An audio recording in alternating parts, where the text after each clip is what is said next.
السلام علیکم تمام سامعین کو خصوصی سلام۔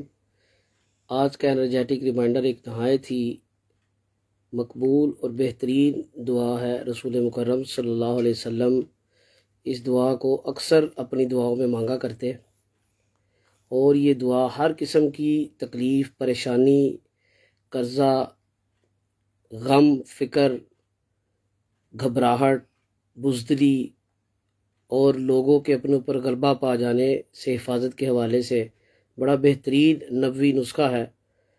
انس بن مالک رضی اللہ تعالی عنہ بیان فرماتے ہیں کہ رسول اللہ صلی اللہ علیہ وسلم اپنی دعاؤں میں جو اکثر دعا مانگا کرتے، ان میں سے ایک دعا اللہم انی اعوذ بک من الہم والحزن والعجز والکسل والبخل والجبن وغلبۃ الرجال۔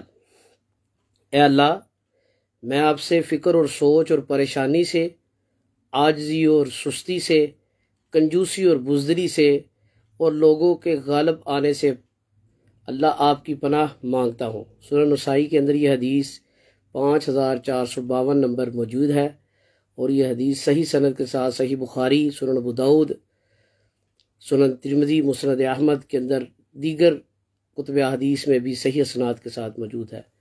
تو ہمیں بھی کوشش کرنی چاہیے کہ اپنی فکروں کو اپنے اوپر حاوی کرنے کی بجائے اللہ کی بارگاہ میں دعا کریں، اور رسول اللہ صلی اللہ علیہ وسلم کی سنت کے مطابق اس دعا کو اپنی زندگی کا حصہ بنائیں۔